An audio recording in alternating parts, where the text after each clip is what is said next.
UP दौरे पर आज पहुंचे मुख्यमंत्री धामी गाजियाबाद के हिंदी भवन में आयोजित व्यापारी सम्मेलन में हुए शामिल।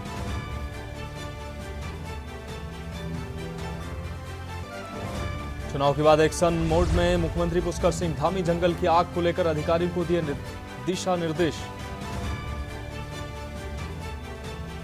भाजपा में शामिल हुई पूर्व मंत्री हरक सिंह रावत की बहू अनुकृति गोसाई कुछ दिन पहले ही छोड़ी थी कांग्रेस से सुरेश गंगवाल भी भाजपा में शामिल। 20 अप्रैल से चारधाम के लिए हेली सेवा बुकिंग शुरू। IRCTC के ऑनलाइन पोर्टल पर टिकट होंगे बुक। पहली बार चार्टर से भी होंगे दर्शन। 25 को खुलेंगे हेमकुंड साहिब के कपाट। यात्रा के लिए तैयारियां शुरू। बर्फ हटाने के लिए हेमकुंड रवाना हुई सेना के जवान रवाना हुए। और पहाड़ों में हल्की बारिश के आसार। मैदान में सताएगी गर्मी। उत्तरकाशी, चमोली, पिथौरागढ़ जिले के कुछ इलाकों में हल्की बारिश की संभावना। आप देख रहे हैं के न्यूज, खबरों का सारथी।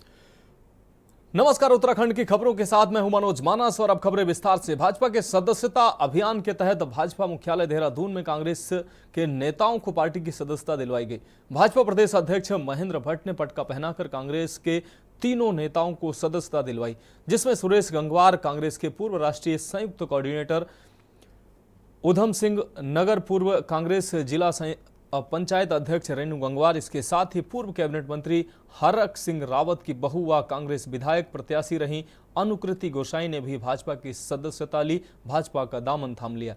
इस दौरान भाजपा प्रदेश अध्यक्ष महेंद्र भट्ट ने कहा कि बीते दिन ही सुरेश गंगवार, अनुकृति गोसाई का हमें प्रस्ताव प्राप्त हुआ, जिसके पश्चात उन्हें सदस्यता दिलवाई गई है। उन्होंने आगे कहा कि भाजपा का सदस्यता अभियान पंचायत चुनाव तक जारी रहेगा और कई अनेक नाम अभी प्रस्ताव में हैं, जिन्हें तय समय पर भाजपा ज्वाइन करवाई जाएगी।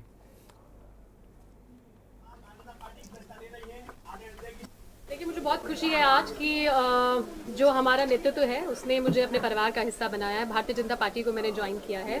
आदरणीय नरेंद्र मोदी जी के कामों से प्रभावित होकर जिस तरीके से एक सपना उन्होंने विकसित उत्तराखंड का देखा है, वोकल फॉर लोकल को जिस तरीके से वो पूरे उत्तराखंड में, पूरे देश के अंदर प्रमोट कर रहे हैं, आत्मनिर्भर उत्तराखंड, आत्मनिर्भर भारत बनाने की बात करते हैं, ये सभी चीजें मुझे प्रभावित करती है और मुझे उम्मीद है उस नारे को अभी पंचायत चुनाव और गति मिलेगी, नगर पालिका चुनाव और गति मिलेगी और सब लोग भारतीय जनता पार्टी के अपना सहयोग देंगे। अनुकृति जी का कल ही मुझे प्रस्ताव प्राप्त हुआ भारतीय जनता पार्टी ज्वाइन करने का। मैंने भी अपने संबंधित नेतृत्व से बातचीत करने के बाद और फिर मैंने अपनी सहमति दी है।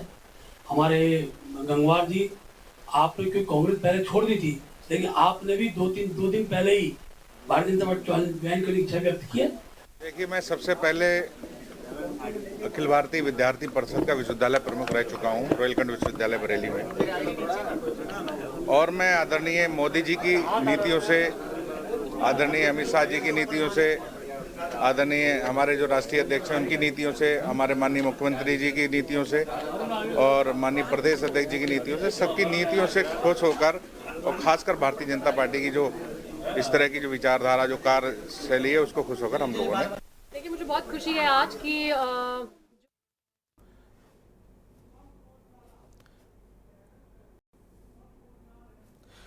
और इस खबर पर ज्यादा जानकारी के लिए हमारे साथ शुभम कोटनाल हमारे साथ जुड़ गए हैं। शुभम, आज तमाम कांग्रेस के नेताओं ने भाजपा की सदस्यता ली। हालांकि लोकसभा चुनाव की 5 सीटों पर उत्तराखंड में चुनाव संपन्न हो गए हैं, उसके बाद भाजपा की सदस्यता इन नेताओं ने ली है। कई नाम चर्चाओं में थे, लेकिन आज जो नाम सामने आए उनमें सबसे चौंकाने वाला जो नाम है वो अनुकृति गोसाई का है। हालांकि उन्होंने कांग्रेस से छोड़ने के बाद प्रधानमंत्री मोदी की लगातार वो तारीफें कर रही थी, भाजपा के पक्ष में वोट करने की अपील कर रही थी। अब अनुकृति गोसाई ने भाजपा ज्वाइन किया है। हमारा सवाल यह है कि अनुकृति गोसाई का भाजपा में जाना जरूरी था या मजबूरी था? जी बिल्कुल, निश्चित तौर पर आपने बिल्कुल सही बात करी कि भाजपा में जाना जरूरी था या मजबूरी था, क्योंकि हम देखें तो उसमें से मजबूरी पक्ष हमें ज्यादा मजबूत होता हुआ नजर आ रहा है, क्योंकि अनुकृति गोसाई वो पूर्व कैबिनेट मंत्री हरक सिंह रावत की बहू हैं जी, और पूर्व कैबिनेट मंत्री हरक सिंह रावत पर पाखरो प्रकरण रेंज पर कार्रवाई इस समय जारी है। ईडी के कई दफा उन्हें समन आ चुके हैं, कई दफा उनके ठिकानों पर छापेमारी की कार्रवाई हुई है, उनके आवास पर भी ठिकानों में छापेमारी हुई है। उनकी बहू पर भी जो है कई बार ईडी ने उनकी जांच पड़ताल के लिए पूछताछ की है। तो ऐसे में लगातार ये बात सामने आ रही थी, क्योंकि ये सब बातें तब हुई जब 2021 में उन्होंने अपने भाजपा कैबिनेट मंत्री पद से इस्तीफा देते हुए कांग्रेस ज्वाइन किया। तब से जांच में एक तेजी देखने को मिली और इसी जांच के चलते कहीं ना कहीं वो परेशान भी देखने को मिले, वहीं उनकी बहू भी परेशान देखने को मिली। तो ऐसे में निश्चित तौर पर यह अनुमान लगाया जा रहा था कि संभावना ये थी कि हरक सिंह रावत ज्वाइन कर सकते हैं, लेकिन हमने देखा तो हरक सिंह रावत ने तो अभी ज्वाइन नहीं किया है, लेकिन बहू अनुकृति गुसाई ने ज्वाइन भाजपा कर ली है। और क्योंकि इन्होंने, हम बताएं आपको, तो 16 मार्च को ही इन्होंने कांग्रेस से इस्तीफा दे दिया था बहू अनुकृति गुसाई ने, और कयास लगाए जा रहे थे कि हाल फिलहाल में ज्वाइन कर सकती हैं, लेकिन इन्होंने ज्वाइन नहीं किया। अब हालांकि 19 अप्रैल को 5 सीटों पर राज्य की लोकसभा चुनाव हो चुके हैं, लेकिन अब उसके कुछ दिन पश्चात इन्होंने ज्वाइन करी है। हम कह सकते हैं कि देर से ही सही, लेकिन भाजपा का दामन जो इनके कयास लगाए जा रहे थे वो जरूर थमा है। हालांकि इनकी हम बात समझे तो उन्होंने स्पष्ट कहा है कि प्रधानमंत्री नरेंद्र मोदी के विचारों, रीति नीति से और तमाम जो उनके कार्य हैं, विकास योजनाओं से चलते उन्होंने प्रभावित होकर उन्होंने ज्वाइन करी है। लेकिन इस पक्ष को हम किसी भी तरह से नजरअंदाज नहीं कर सकते कि उन पर ईडी और सीबीआई की जांच उनके और उन पे जो उनके ससुर हैं यानी कि हरक सिंह रावत, उन पर लगातार ये जांच जारी थी। तो ऐसे में निश्चित तौर पर जो अनुमान लगाया गया था उसकी आज पुष्टि हो चुकी है और उन्होंने भाजपा का दामन थामा है। हम बात करें भाजपा के आने वाले कार्यक्रमों की, तो उन्होंने अब कहा है प्रदेश अध्यक्ष महेंद्र भट्ट ने, जो ये लगातार कांग्रेस टूटकर जो नेता आ रहे हैं भाजपा में, ये अभी कार्यक्रम और जारी रहेगा और ये जारी रहेगा उत्तराखंड में पंचायत चुनाव तक। तो यानी कि इसका मतलब निश्चित तौर पर भाजपा के पक्ष में और भाजपा के संपर्क में कई ऐसे और नेता हैं जो कांग्रेस छोड़कर आने वाले भविष्य में भाजपा को ज्वाइन कर सकते हैं। निश्चित रूप से शुभम, हमारा तो सवाल एक और अहम सवाल है कि हरक सिंह रावत की अगर बात की जाए, हरक सिंह रावत तो मौसम वैज्ञानिक कहे जाते रहे हैं, लेकिन पिछले चुनाव में वो पासा उनका उल्टा पड़ा और उन्होंने कांग्रेस में गए, लेकिन उनको कुछ खास हासिल नहीं हुआ और लगातार ऐसी भी बातें सामने आई कि कांग्रेस उनको सीरियस नहीं ले रही है। अब क्या हरक सिंह रावत को भी बीजेपी अच्छी लगने लगेगी, प्रधानमंत्री मोदी अच्छे लगने लगेंगे, और कब तक ये इनको अच्छे लगेंगे और ये कब तक हरक सिंह रावत कब तक ज्वाइन कर सकते हैं?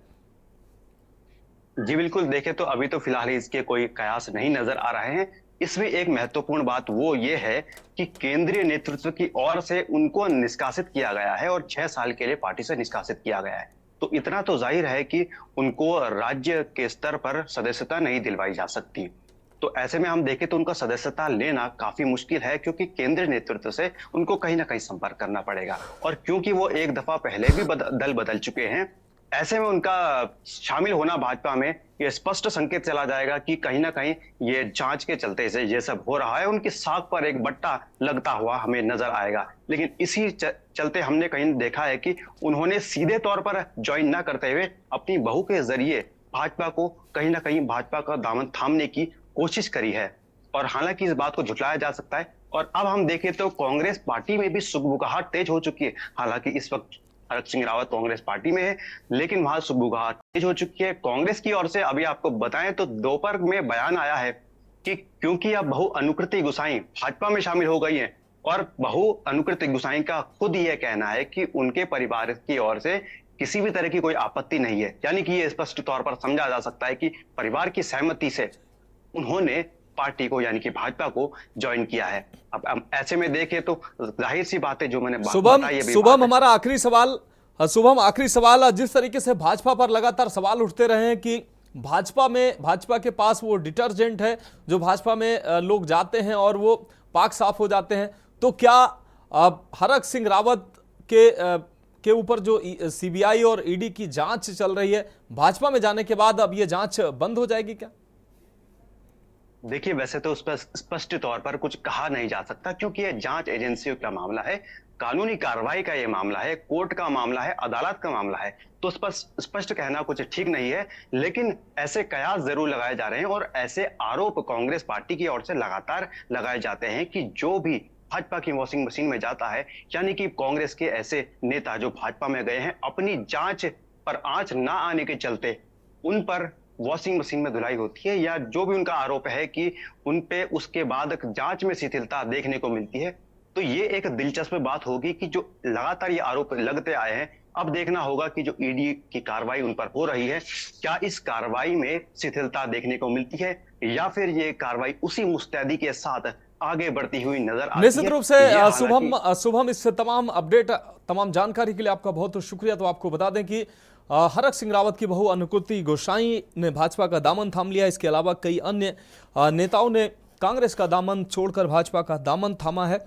और ऐसे में साफ तौर से जिस तरीके से विपक्ष आरोप लगाता नजर आता है कि भाजपा के पास वो वॉशिंग मशीन है जो किसी भी पार्टी के नेता जिन पर तमाम आरोप लगे होते हैं भाजपा में जाने के बाद वो पाक साफ हो जाते हैं, तो निश्चित रूप से विपक्ष अब आगे भी हमलावर हो सकता है। अब रुक करते हैं अगली खबर का। खबर लक्सर से है, जहां लोकसभा चुनाव में मतदान प्रक्रिया पूरी होने के बाद लक्सर भाजपा प्रत्याशी त्रिवेंद्र रावत के चुनावी कार्यालय पर कार्यकर्ताओं ने मिठाई बांटी, एक दूसरे को मिठाई खिलाकर चुनाव कार्यालय का समापन करने की घोषणा की और अपने प्रत्याशी की जीत का भी दावा किया। चुनाव जीतने के बाद कार्यालय पर जनता का सम्मान करने की भी बात कही गई है।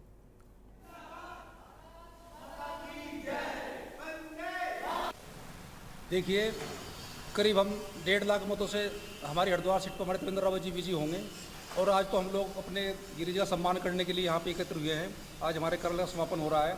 हमारे भाई गिरी जी ने पिछले लगातार कई दिनों से कार्यालय का इतना अच्छा चलाया, यहाँ पे सभी तरह के लोग आए, सबकी इन्होंने बातें सुनी, सबको संतुष्ट किया और इतना अच्छा कार्यकाल रहा कि सब लोग यहाँ पे जो भी कार्यालय पर खुश हो गया। इन्होंने उसकी हर तरह से सेवा की, हर तरह से संतुष्ट किया और आज हम इसी काम के लिए यहाँ पे इकट्ठे हैं और हमें पूरा विश्वास है कि हम लोग 1.5 लाख मतों से विजयी होंगे। भाई मुझे सबसे बड़ी खुशी है कि हम जो है चुनाव जीत रहे हैं, अच्छी वोट पे जीत रहे हैं। हमारे पे कोई फर्क नहीं पड़ा कौन क्या कहाँ से लड़ रहा था।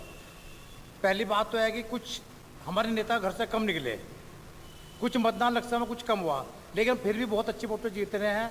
पार्टी ने जो बहुत अच्छा कार्य कर रही है, हमारी कोई दिक्कत नहीं है। लेकिन मुझे थोड़ी दुख इस बात का है कि हमारे कार्यकर्ता जो है घर से नहीं निकल पाते। मोदी 400 पारी तो ना देते हैं, लेकिन जो है वोट मांगने या गिरने नहीं जाते हैं। मुझे कष्ट इस बात का है कि जो कम से कम जो है मोदी 400 तो कम से वोट तो गिरने का अधिकार अपना पूरा करना चाहिए कम से कम। और बाकी जो है भाई जीत अच्छी है, कोई दिक्कत नहीं है। आज भारतीय जनता पार्टी का जो कार्यालय था, पहले कुछ दिन पहले इसका उद्घाटन हुआ था, आज इसका समापन हो रहा है। इनके जो कार्य प्रभारी थे गिरी जी, ये बहुत ही ईमानदार और बहुत ही कर्मठ और जुझारू पहले से ही कार्य संभालते आए हैं ये लोग, और आज भी इन्होंने बड़ी ईमानदारी के साथ में ये कार्य निभाया है और सब लोगों की बात भी सुनी लोगों ने, लेकिन अपनी कर्मठता से हटे नहीं है और अपना बहुत अच्छा अपना कार्यभार संभाला इन्होंने। और आज हम कहते हैं कि मोदी जी जीतेंगे जरूर, हम त्रिवेंद्र सिंह रावत जी, और इनकी कृपा से रहेंगे। इन्होंने बहुत अच्छा कार्य। अब बढ़ेंगे अगली खबर की ओर। खबर देहरादून से, जहां लोकसभा चुनाव में पहले चरण का मतदान पूरा हो चुका है। मतदान के फीडबैक को लेकर भाजपा के प्रदेश अध्यक्ष महेंद्र भट्ट ने प्रेस वार्ता की है। प्रेस वार्ता के दौरान महेंद्र भट्ट भाजपा की जीत को लेकर काफी आश्वस्त दिखे। उन्होंने कहा कि मतदान के रुझान को देखते हुए उत्तराखंड की महिला, गरीब, युवा और किसान वर्ग ने पीएम मोदी पर भरोसा जताया है। उन्होंने कहा कि भाजपा पार्टी के 400 पार के नारे में उत्तराखंड के 5 लोकसभा सीटें शामिल होंगी। वहीं मतदान में 75% वोट पाने का लक्ष्य पूरा होगा। लेकिन हमें भरोसा है कि पार्टी अपने लक्ष्य के अनुसार कुल मतदान का 75% हिस्सा अवश्य प्राप्त करने में सफल होगी।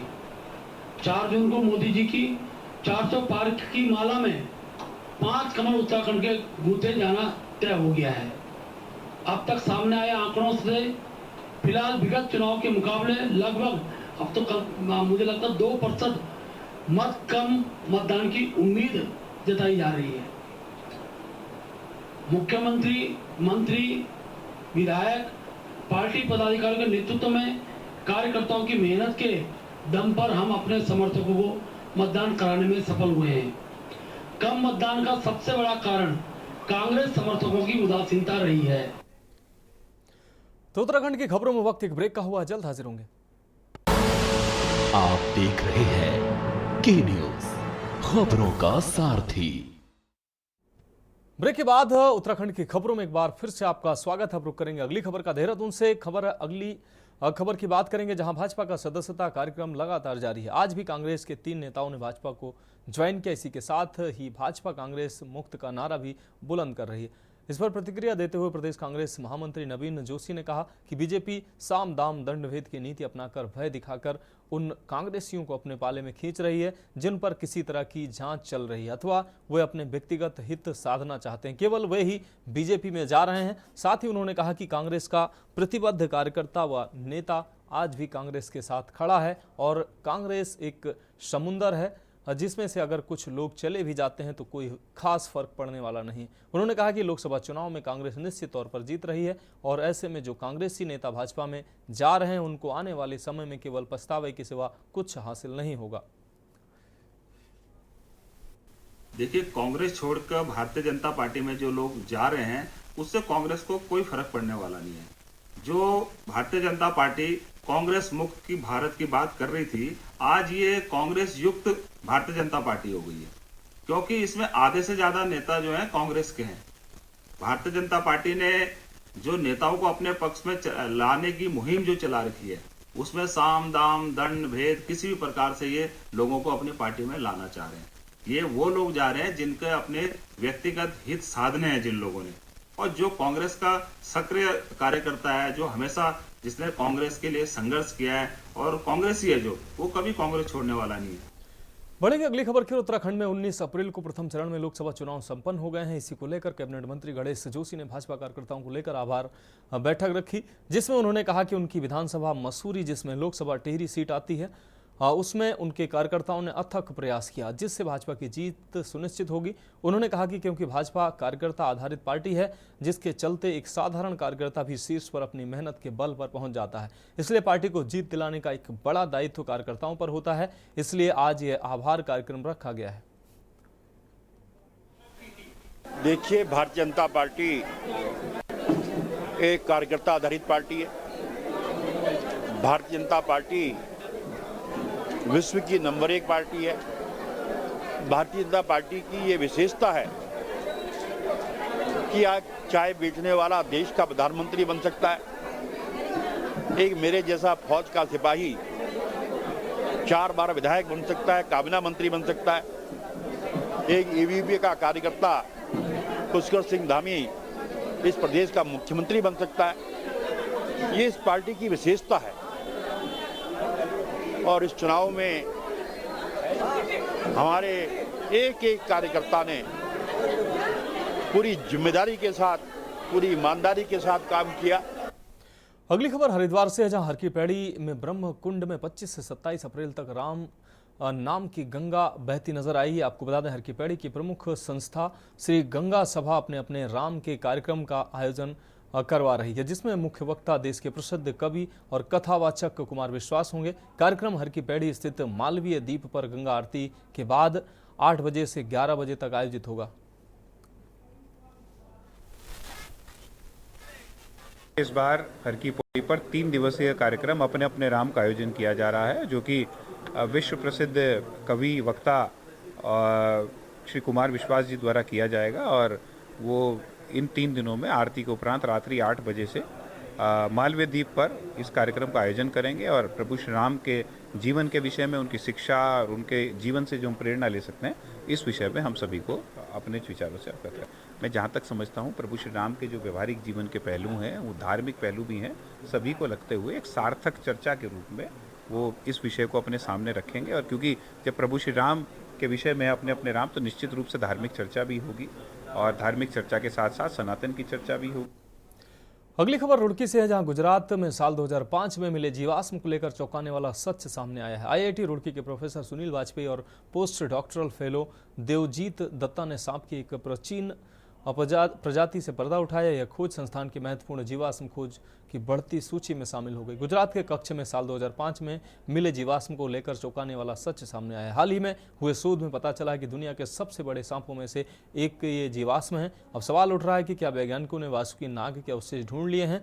जब यह सांप जिंदा रहा होगा तो इसकी लंबाई लगभग 15 मीटर रही होगी और इसका वजन तकरीबन 1000 किलोग्राम। और यह सांप इस तरह का था जैसे आज के अजगर और एनोकोंडा सांप है। इससे पता चलता है कि भारत में सांपों का इतिहास बहुत पुराना है। वैज्ञानिकों ने इसका नाम वासुकी नाम दिया है। ने सांप का जीवाश्म रिपोर्ट किया है ये 47 मिलियन ईयर पुराना है। 47 मिलियन मतलब 4.7 करोड़ ईयर्स पुराना है। और ये गुजरात के कच्छ ज़िले में एक कोयले की खान है पानंदरों में, वहाँ से मिला था और करीब 2005 में मिला था ये। इसकी पढ़ाई अभी हम लोगों ने पिछले साल ही शुरू की थी और तब हम लोग इस नतीजे पे पहुँचे कि ये एक बहुत विशालकाय सांप के जीवाश्म है, रीढ़ की हड्डी है। और ये इसकी जो लंबाई है वो मैक्सिमम करीब 15 मीटर तक की हो सकती है। तो ऐसा है कि ये जो जीवाश्म हमें मिला है, जिसका नाम हमने दिया है वासुकी इंडिकस, ये करीबन 5 करोड़ साल पुरानी है। और जो मेन जो पॉइंट्स हैं हमारे रिसर्च के, उसमें एक तो इसकी जो विशाल आकार है, हमने अलग अलग इक्वेशंस यूज़ करके हमने ये निकाला है कि वासुकी इंडिकस का जो लंबाई था वो करीबन 15 मीटर था। तो इससे ये विश्व में जो सबसे लंबे सांप है। अगली खबर देहरादून से है, जहां चलती कार में आग लगने से हड़कंप मच गया। हादसा गढ़ी कैंट थाना क्षेत्र के बल्लूपुरा चौक के समीप हुआ, जिसके बाद आनन फानन में अग्निशमन और पुलिस बल के कर्मचारी पहुंचे और आग पर काबू पाने के प्रयास में जुटे।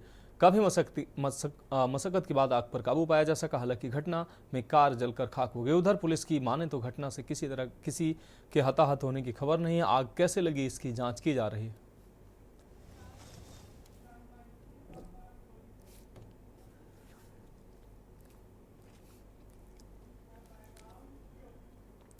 तो उत्तराखंड की खबरों में अभी के लिए मेरे साथ इतना ही। मुझे दीजिए इजाजत और आप देखते रहिए के न्यूज़ इंडिया।